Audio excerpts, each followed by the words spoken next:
الحمد لله نؤمن به ونتوكل عليه نستعينه ونستغفره ونعوذ بالله من شرور أنفسنا ومن سيئات أعمالنا من يهده الله فلا مضل له ومن يضلل فلا هادي له وأشهد أن لا إله إلا الله وأشهد أن محمدا عبده ورسوله أرسله بالهدى ودين الحق ليظهره على الدين كله ولو كره المشركون اللهم صل على محمد وعلى آل محمد كما صليت على إبراهيم وعلى آل إبراهيم إنك حميد مجيد اللهم بارك على محمد وعلى آل محمد كما باركت على إبراهيم وعلى آل إبراهيم إنك حميد مجيد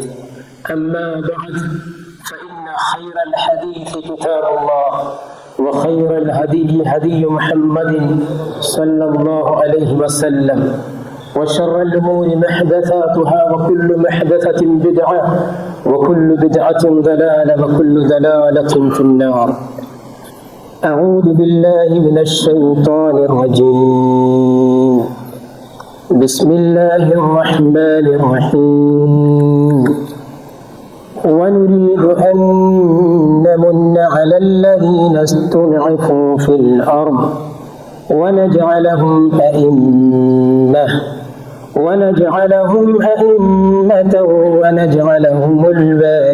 الوارثين يا أيها الذين آمنوا اتقوا الله حق تقاته ولا تموتن إلا وأنتم مسلمون أحبتي في الله أوصيكم بتقوى الله സ്നേഹാധനരായ സഹോദരന്മാരെ, അള്ളാഹുവിനെ സൂക്ഷിച്ച് ജീവിക്കണമെന്ന് പ്രാരംഭമായി ഇവരെയും വസിയത്ത് ചെയ്യുന്നു. പരമാവധി അള്ളാഹുവിൻ്റെ പ്രവാചകന്റെ കൽപ്പനകൾ ജീവിതത്തെ പകർത്തി ജീവിതത്തെ ധന്യമാക്കണമേ എന്ന് ഇവരെയും ഉപദേശിക്കുന്നു. മുസ്ലിം ലോകം എന്നൊരു നോമ്പിലാണ്. ഇൻഷാ അല്ലാഹ് നാളെയും റമദാനിന് ശേഷം വളരെ പ്രാധാന്യമുള്ള ഒരു നോമ്പാണ്. നബി സല്ലല്ലാഹു അലൈഹി വസല്ലം അടുക്കൽ സ്വഹാബി വന്ന് ചോദിച്ചു, എന്താണ് ഈ നോമ്പിൻ്റെ പ്രത്യേകത? പ്രവാചകൻ സിയാം യൗമി ആശുറ അഹ്തസിബു അലല്ലാഹ് അൻ യുകഫിറ സനത അല്ലദീ ഖബ്ലഹ. ഞാൻ അല്ലാഹുവിനെ വെച്ച് പറയുന്നു, വാക്ക് നൽകും നിങ്ങൾക്ക്, ഒരു വർഷം ചെയ്ത പാപങ്ങളെ പുറത്തു തരുന്ന നോമ്പാണ് ഈ നോമ്പ്. റമദാന്റെ നോമ്പ് വന്നതിന് ചരിത്രത്തിന്റെ വ്യക്തമായ ചിത്രമുണ്ട്. ഓരോ നോമ്പുകൾക്കും അതിന് പ്രത്യേകമായ ദിനം തിരഞ്ഞെടുക്കുമ്പോൾ അതിന് സന്ദർഭമുണ്ടാകും, കാരണമുണ്ടാകും. മുഹറം 9-ന്റെയും 10-ന്റെയും നോമ്പിന്റെ കാരണം എന്താണ്? മുസ്ലിം ലോകത്ത് നമ്മൾ പ്രത്യക്ഷമായി കാണുന്ന രണ്ട് കാര്യങ്ങളാണ്. വളരെ വ്യക്തമായി ഇതിലേതാണ് പ്രമാണമെന്ന് മനസ്സിലാക്കാൻ കഴിയും. നബി സല്ലല്ലാഹു അലൈഹി വസല്ലമക്ക് കാലശേഷം വന്ന ആചാരങ്ങളും അനുഷ്ഠാനങ്ങളും ഇബാദത്തല്ല എന്ന ഒരൊറ്റ അടിവരയോടുകൂടി നമുക്ക് ഏതാണ് പ്രമാണമെന്ന് മനസ്സിലാക്കാൻ കഴിയും. സംസാരത്തിനും തർക്കത്തിനും ആവശ്യമില്ല.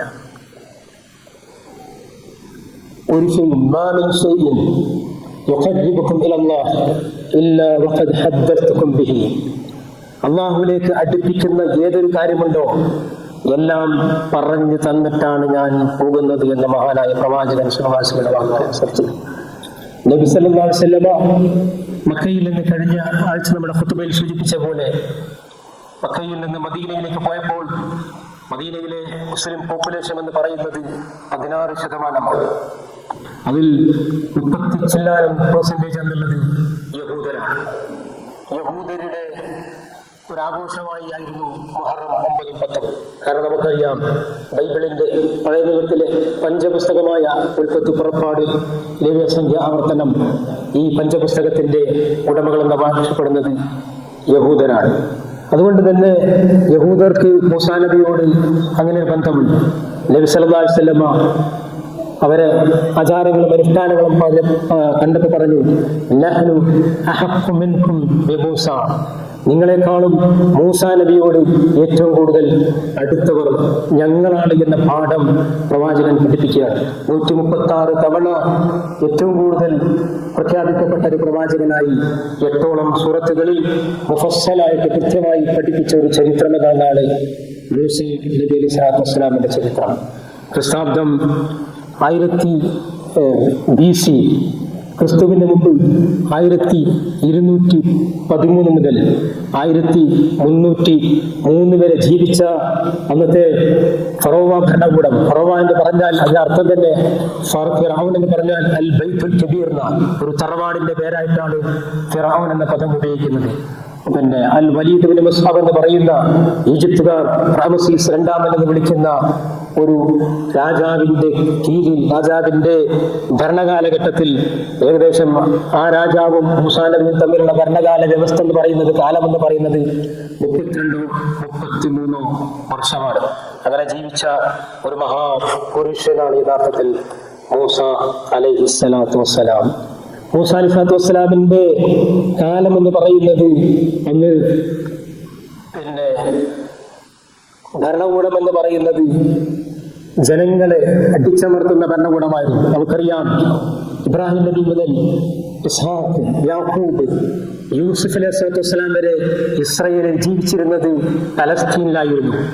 യൂസുഫ് അലൈഹി സ്വലാത്തു വസ്സലാമിന്റെ കാലഘട്ടത്തിലാണ് ഈജിപ്തിലെ ഭരണാധികാരിയുടെ സ്വപ്നവുമായി ബന്ധപ്പെട്ടവർക്ക് ഈജിപ്തിന്റെ ഫൈനാൻസ് മിനിസ്റ്റർ ആയിക്കൊണ്ട് യൂസുഫ് അലൈഹി സ്വലാത്തു വസ്സലാം ഈജിപ്തിലേക്ക് കടന്നു വരുന്നത്.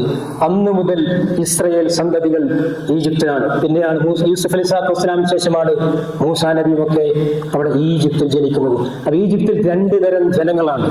ഒന്ന് ഈജിപ്തിന്റെ കറകളഞ്ഞ അതിന്റെ രക്താവകാശികൾ എന്ന് പറയപ്പെടുന്ന ഈജിപ്തുകാരും, അതുപോലെ തന്നെ അതിൽ കുടിയേറി പാർത്ത എന്ന് പറയപ്പെടുന്ന ഇസ്രായേലും. അതുകൊണ്ട് തന്നെ ഇന്ന് ഈജിപ്തിൽ ഉയർന്നിൽക്കുന്ന പിരമിഡുകളുടെ ഒരു കല്ല് തന്നെ ഇന്നത്തെ 10 ആളുകൾ പൊന്തിയാൽ പൊന്താത്ത കല്ലുകളെ ഓരോ ആളുകളെ കൊണ്ടും ആ ഉയരങ്ങളിലേക്ക് എത്തിപ്പിച്ച് അത് ഏകദേശം അതിന്റെ ഉന്നതിയിലെത്താൻ കഴിയില്ലെങ്കിൽ ഭക്ഷണം വെള്ളമില്ലാതെ ആയിരക്കണക്കിന് ഇസ്രായേലിൽ ഇടഞ്ഞു മരിച്ച് വീണതിന്റെ ചരിത്രത്തിലെ ശിലാസ്ഥാപനമാണ് എന്ന് കാണുന്ന ഈജിപ്തിലെ പിരമിഡുകൾ എന്ന് പറയുന്നത്. അടിമ വംശത്തിലെ ഏറ്റവും ക്രൂരമായ ചരിത്രം നിറവേറിക്കൊണ്ടിരിക്കുന്ന ഒരു രാജ്യമായിരുന്നു യഥാർത്ഥത്തിൽ ഈജിപ്തിലെ ഈ ഭരണകൂടം എന്ന് പറയുന്നത്. അങ്ങനെയുള്ള ഒരു സമൂഹത്തിൽ മൂസാ അലൈഹിസ്സലാത്തു വസ്സലാം ജനിക്കുകയാണ്. ആ ജനിക്കുമ്പോൾ അതിൻ്റെ ഒരു അവസ്ഥ പറയുന്നുണ്ട്. ആരായിരുന്നു ഫിർഔൻ എന്ന് പറയുന്നത്? ഫിർഔന് യഥാർത്ഥത്തിൽ അദ്ദേഹം അങ്ങനെ രാജ്യം ഭരിച്ച ആളായിരുന്നു. മാ ഉരീക്കും ഇല്ലാ മാ അറാ വമാ അഹ്ദീക്കും ഇല്ലാ സബീല റശാദ്. ഞാൻ കാണുന്നത് നിങ്ങൾ കാണാൻ പറ്റുള്ളൂ, ഞാൻ പറയുന്നത് നിങ്ങൾ കേൾക്കാൻ പറ്റുള്ളൂ, ഞാൻ കഴിക്കുന്ന ഭക്ഷണമേ നിങ്ങൾ കഴിക്കാൻ പറ്റുള്ളൂ, ഞാൻ പറയുന്നത് നിങ്ങൾ എഴുതാൻ പറ്റുള്ളൂ, ഞാൻ പറയുന്ന വിഷയങ്ങളെ നിങ്ങൾ സംവദിക്കാൻ പറ്റുമെന്നുള്ള യഥാർത്ഥത്തിൽ അത്രയും ക്രൂരമായ ഒരു സംവിധാനമായിരുന്നു എന്ന് പഠനം പറയുന്നത്. ലോകത്തിൽ മുഴുവൻ ഇന്നത്തെ ഫാഷിസത്തിന്റെ അടിത്തറ പോലും ഉത്ഭവിച്ചത് ഈജിപ്തിലെ ഫറോവ സമൂഹത്തിൽ നിന്നാണ് എന്ന ചരിത്ര പഠനം നമുക്ക് കാണാൻ കഴിയും. ആ ഒരു സമൂഹത്തിലാണ് മൂസാ നബി സ്വല്ലല്ലാഹു അലൈഹി വസല്ലം നദിക്കരയിലെ ഒരു സ്ത്രീയുടെ ഗർഭത്തിൽ മൂസാ നബി സ്വല്ലല്ലാഹു അലൈഹി വസല്ലം വരികയും അവിടെ പ്രസവിക്കുകയും. പ്രസവിച്ച അന്ന് മുതൽ ആ സ്ത്രീയോട് ഖുർആൻ പറയുന്ന ഒരു വഹി അനുസരിച്ച് 5 തരം വഹികളാണ്. അതിലൊന്ന് രണ്ടാമത്തെ വഹി എന്ന് പറയുന്നത് മൂസാ നബിയുടെ മൂസ എന്ന് പറയുന്ന മൂസാ നബിയുടെ വഹിയാണ്. ആ മൂസാ നബിയുടെ ഉമ്മാക്ക് ലഭിച്ച വഹിയാണ്. ആ ഉമ്മ ആ കരയോരത്ത് ജീവിക്കുന്ന ഉമ്മ ഒരു കയറിൽ കെട്ടിയിട്ട് കുഞ്ഞിനെ ഒന്നും നദിയിലേക്ക് ഒഴുക്കുമായിരുന്നു. എപ്പോഴാണോ ആൺകുട്ടികളെല്ലാം കൊല്ലണമെന്ന് പറയുന്ന ആ സംവിധാനത്തിൽ എപ്പോഴാണോ തന്റെ വീട്ടിലേക്ക് ആൺകുട്ടികളെ അന്വേഷിച്ച് കൊല്ലാൻ വരുന്നുവോ അന്ന് എന്റെ കയ്യിലുള്ള എന്റെ കുഞ്ഞിന്റെ കയറ് ഞാൻ അവിടെ മുറിച്ചുവിടും. ആ ഒരു ദിവസമാണ് മുറിച്ചു വിട്ടത്. അങ്ങനെ നദിയിലൂടെ ഒഴുകി ഫിർഔനിന്റെ കൊട്ടാരത്തിന്റെ മുന്നിലൂടെ ഒഴുകുന്ന നദിയിലെത്തി. ആ ഫിർഔനിന്റെ ഭവനത്തിലെത്തിയെന്നുള്ളതാണ്. വല്ലാഹു ഗാലിബുൻ അലാ അംരി വലകിന്ന അക്സറൻ നാസി ലാ യഅലമൂൻ.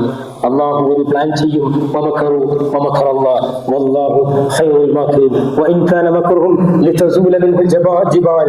പർവ്വതങ്ങളെ നീക്കിപ്പോകാൻ കഴിയുന്ന തന്ത്രങ്ങളുണ്ടെങ്കിലും പടച്ചവനൊരു തന്ത്രം പ്രയോഗിക്കും. ആ തന്ത്രമാണ് ആത്യന്തികമായി വിജയിക്കുന്നത്. ആ രാജ്യത്തെ ഏറ്റവും സുഭിക്ഷമായ താമസം, ആ നാട്ടിലെ ഏറ്റവും സുഭിക്ഷമായ ഭക്ഷണം, ആ നാട്ടിലെ ഏറ്റവും വളരെ മഹനീയമായ പരിഗണന ലഭിച്ചുകൊണ്ട് ആ രാജ്യത്തെ ഒരു കുടിലിൽ താമസിക്കേണ്ട, ഭീഷണിക്കും പീഡനത്തിനും ഇരയായി താമസിക്കേണ്ട മൂസ എന്ന് പറഞ്ഞ ചെറുപ്പക്കാരൻ ഏറ്റവും നല്ല പോഷക സമൃദ്ധമായ ഭക്ഷണം കഴിച്ച് വളരുന്നത് ഫിർഔനിന്റെ രാജകൊട്ടാരത്തിൽ രാജകീയ രാജകുമാരനെ പോലെയാണ്. ഏകദേശം പ്രായം കുറെ എത്തിയപ്പോഴാണ് അവിടുന്ന് അങ്ങോട്ട് പ്രശ്നങ്ങൾ ഉണ്ടാകുന്നത്. ആ പ്രശ്നങ്ങൾ എത്തുന്നത് വിശ്വാസത്തിലായിരുന്നു. അവിശ്വാസം ആണ് നമുക്കിവിടെ മനസ്സിലാക്കാനുള്ളത്. ഫിർഔൻ എന്ന വ്യക്തിയോട് യഥാർത്ഥത്തിൽ മൂസാ നബി എന്ന് പറയുന്ന ഒരു സാധാരണക്കാരന് ഏറ്റുമുട്ടാനോ അല്ലെങ്കിൽ നീതിയുടെ ശബ്ദം പോലും പറയുവാനോ അവകാശമില്ല. എങ്കിൽ ഇതെല്ലാം നടന്നതെന്ന് പറയുന്നത് അള്ളാഹുമായുള്ള ബന്ധത്തിന്റെ അടിസ്ഥാനത്തിലാണ്. പാഠം ഒന്ന് മൂസാ നബിയുടെ ചരിത്രത്തിൽ നിന്ന് ഒന്ന്, അള്ളാഹുമായിട്ടുള്ള ബന്ധം അത് ഒരു വിശ്വാസിയെ ശക്തിപ്പെടുത്തുന്നതാണ്. ഭയമുള്ള ലോകത്ത് അസ്തിത്വ ഭീഷണി നേരിടപ്പെടുന്ന ലോകത്ത്, കുടിയിറക്കപ്പെടൽ നേരിടുന്ന ലോകത്ത് നമ്മുടെ ജീവിതത്തെ ശക്തിപ്പെടുത്തുന്നത് അള്ളാഹുവാണ്.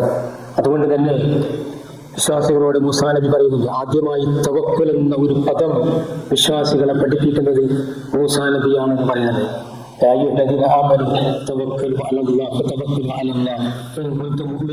നിങ്ങൾക്ക് വിശ്വാസമുണ്ടോ എങ്കിൽ നിങ്ങൾ തവക്കുൽ ചെയ്യണമെന്ന് പറയുന്ന ഒരു പ്രയോഗം ഖുർആനിൽ കാണാൻ കഴിയുന്നു. ഇതിനപ്പുറം ഒരു കുടുംബ സംവിധാനം കൂടിയാണ്. മൂസാ നബിയുടെ പാഠം പറയുമ്പോൾ നമുക്ക് പഠിക്കാനുള്ളത്, മൂസാ നബിക്ക് ഒരു ഉമ്മയുണ്ടായിരുന്നു. അവരെ വിളിക്കുന്നത് ഉമ്മു മൂസ എന്നുള്ളതാണ്. ഉമ്മു മൂസയുടെ പ്രത്യേകത പറയുന്നത്, ആ സ്ത്രീ വളരെ ശക്തിയുള്ള സ്ത്രീയാണ്. ആരോഗ്യം കൊണ്ടോ തറവാട് കൊണ്ടോ കുടുംബം കൊണ്ടോ അല്ല, വിശ്വാസം കൊണ്ട്. അള്ളാഹു പറയുന്നു, ആ മകനെ തിരിച്ചു തരാൻ നീ തൽക്കാലം ആ നദിയിലൊഴുക്കണം. നദിയിലൊഴുക്കി ആ മകനെ കാലങ്ങൾക്ക് ശേഷം, ദിവസങ്ങൾക്ക് ശേഷം തിരിച്ചു തരികയാണ്. മൂസാ നബിയുടെ അന്നത്തെ രക്ഷകനായ കഫീലായ ഫിർഔനിന്റെ വീട്ടിൽ മുലകുടി പ്രായമുള്ള മൂസാ നബിക്ക് ആരുടെയും മുലകുടി ശരിയാവാത്ത കൊണ്ട് തന്നെ ആ നാട്ടിൽ അനൗൺസ്മെന്റ് നടക്കുകയാണ്. അങ്ങനെ അവസാനം ആ വീട്ടിൽ ആ ഭവനത്തിലെത്തുന്നത് മൂസാ നബിയുടെ ഉമ്മയാണ്. ഖുർആൻ അവിടെ പറയുന്നത്, ഇത് വിജയിക്കാനുള്ള കാരണം മൂസാ നബിയുടെ ഉമ്മയുടെ ഹൃദയവും അള്ളാഹുമായി ബന്ധമുണ്ടായതുകൊണ്ടാണ്. അല്ലെങ്കിൽ എന്റെ കുട്ടി എന്നൊരു ശബ്ദം അവിടുന്ന് പറഞ്ഞില്ല. ഇതിനപ്പുറമാണ് ഒരു പെങ്ങളെ വിഷയം ഖുർആൻ പറയുന്നത്. ആ പെങ്ങളും പോലും പറഞ്ഞില്ല. 2 നേരം 3 നേരം ആ വീട്ടിൽ പോയി തിരിച്ചു വരാറുണ്ട്. രാവിലെ പോകും, വൈകുന്നേരം പോകും. ഭക്ഷണവുമായി തിരിച്ചു വീട്ടിലേക്ക് വരുന്ന മൂസാ നബിയുടെ ഉമ്മയുടെ ചുണ്ടിൽ നിന്ന് എന്റെ മകനെ എന്നൊരു ശബ്ദം പോലും പുറപ്പെടിക്കാത്തത്ര ശക്തമായ ധൈര്യവും തന്റെ ഇടവും നൽകിയത് അവരുടെ ഹൃദയം അള്ളാഹുമായുള്ള ബന്ധം ഉണ്ടായതുകൊണ്ടാണ് എന്ന് ഖുർആൻ പറയുന്നു. സഹോദരന്മാരെ, ചരിത്രം അങ്ങനെ ഒരുപാട് പാഠങ്ങൾ. പക്ഷേ നമുക്ക് പഠിക്കാനുള്ളത് ഈ നോമ്പ് അനുഷ്ഠിക്കുന്ന ദിവസത്തിൽ നമുക്ക് ചിന്തിക്കാനുള്ളത്, ജീവിതത്തിലെ ഏത് പ്രതിസന്ധിയിലും, ഞാൻ ആരായാലും, ഞാൻ എവിടെയായാലും, എനിക്ക് എന്തുണ്ട് എന്തില്ല എന്നായാലും അള്ളാഹുവിന്റെ അപാരമായ അനുഗ്രഹം കൊണ്ട്, നിന്റെ കൂടെ പടച്ചവരുണ്ടെങ്കിൽ നിനക്കെതിരെ ആര് നിൽക്കാനാണ് ലോകത്ത് എന്ന ആ ചോദ്യം നമ്മുടെ മനസ്സിൽ തറച്ചു വെക്കുക. അള്ളാഹു അവന്റെ വിശ്വാസികളെ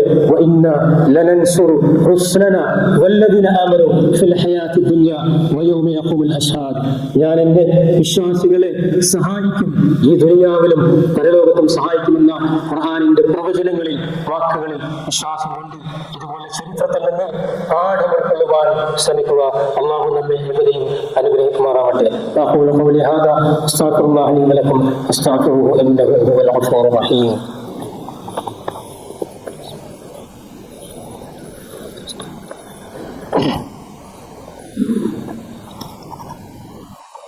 الحمد لله رب العالمين والعاقبة للمتقين ولا عدوان إلا على الظالمين والصلاة والسلام على من لا نبي بعده وعلى آله وصحبه أجمعين. أحبتي في الله وصيكم بتقوى الله.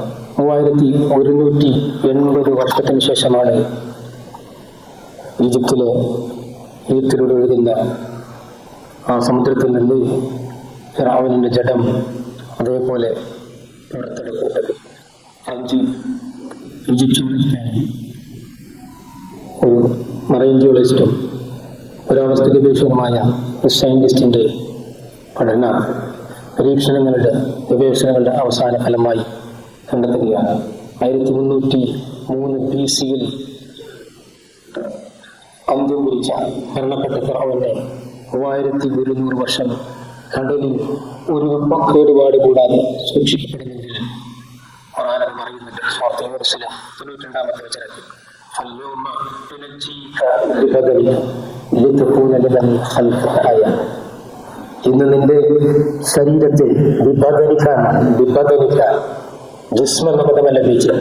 ബദൻ പറഞ്ഞ ശരിക്കുള്ള ജടികമായ ബോഡിയാണ്, ആത്മാവില്ലാത്ത കൃത്യമായ ബോഡിക്കാണ് ബദൻ എന്ന് പറയുന്നത്. ലിതകൂന ലിമൻ ഖൽഫക ആയ.